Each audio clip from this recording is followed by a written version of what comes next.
महाराष्ट्रातले सुप्रसिद्ध कीर्तनकार प्रबोधनकार ते नाव म्हणजे इंदुरीकर महाराज। निवृत्ती महाराज इंदुरीकर यांच्या कीर्तनाला राज्यामध्ये मोठ्या प्रमाणात गर्दी होते। इंदुरीकर महाराजांचं कीर्तन ऐकण्यासाठी बरेच लोक त्या ठिकाणी येतात। म्हणजे महाराष्ट्रातले जेवढे काही कीर्तनकार आहेत त्या सगळ्या कीर्तनकारापैकी सगळ्यात जास्त पब्लिक जमवणारे कीर्तनकार म्हणून इंदुरीकर महाराज यांची ओळख आहे। इंदुरीकर महाराज हे समाज प्रबोधन सुद्धा करत असतात आणि त्यांची कीर्तन सांगण्याची एक वेगळी स्टाईल आहे। महिला, मुली, तरुणी, विद्यार्थी, विद्यार्थिनी यांच्याबाबत ते अगदी स्पष्टपणे बोलत असतात। जे लोक व्यसन करतात त्यांच्यावरही बोलतात, ज्या महिला नवऱ्याला भांडतात त्यांच्याविषयी बोलतात, जे लोक समाजामध्ये तेढ निर्माण करतात त्यांच्याविषयी बोलतात आणि जे राजकीय लोक आहेत त्यांच्याविषयी बोलतात।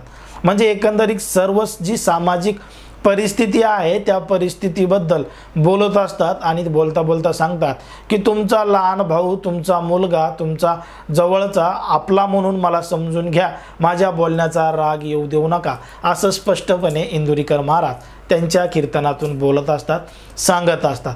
तरी सुद्धा अनेक लोकांवर याचा परिणाम होत असतो, काही लोकांवर होत नसतो। आता निवृत्ती महाराज गेले अनेक वर्षांपासून लोकांना सांगतात की व्यसन करू नका, व्यसन करू नका, आई-वडिलांना सांभाळ करा, आई-वडिलांची सेवा करा, म्हणजे चांगल्या गोष्टी 90% महाराज हे त्यांच्या कीर्तनातून सांगत असतात। मग महाराजांनी ज्या पद्धतीनं सांगितलं लोक त्या पद्धतीनं आत्मसात करतात का किंवा त्या पद्धतीनं वागतात का हे सुद्धा आपल्याला पाहावं लागेल। कारण की अशाच एका कीर्तनादरम्यान निवृत्ती महाराज इंदुरीकर यांनी मुलगा मुलगी ह्या कोणत्या तारखेला जन्माला येतो, काय येतो, कोणत्या दिवशी संबंध प्रस्थापित केले, सम विषम असा तारखेचा मुद्दा इंदुरीकर महाराज यांनी मांडला होता आणि 2020 मध्ये त्यांच्यावर गुन्हा सुद्धा दाखल झाला होता। याचं कारण होतं सम विषम तारीख, मुलगा मुलगी केव्हा जन्माला येते अशा पद्धतीचं वक्तव्य, म्हणजे अशा पद्धतीनं ते इंदुरीकर महाराज कीर्तनामध्ये बोलले होते।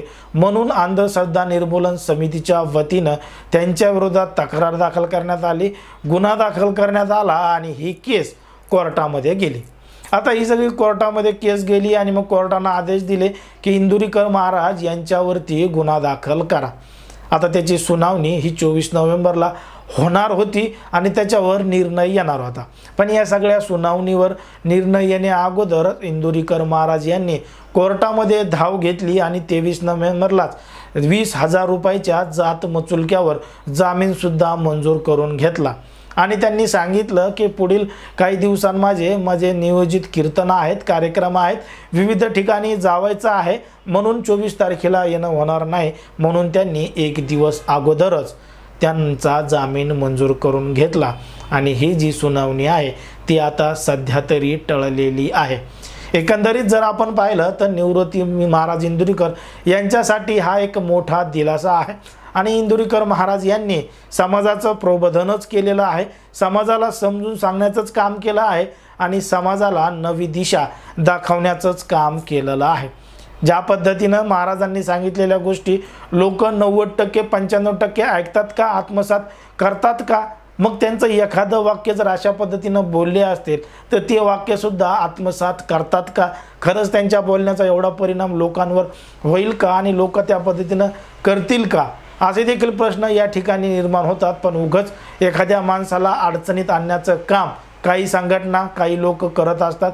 मग त्या पद्धतीनं इंदुरीकर महाराज यांच्यावर अशा पद्धतीनं गुन्हा दाखल करणं, कारवाई करणं आणि त्यांना अटक व्हावी अशी मागणी करणं योग्य आहे का?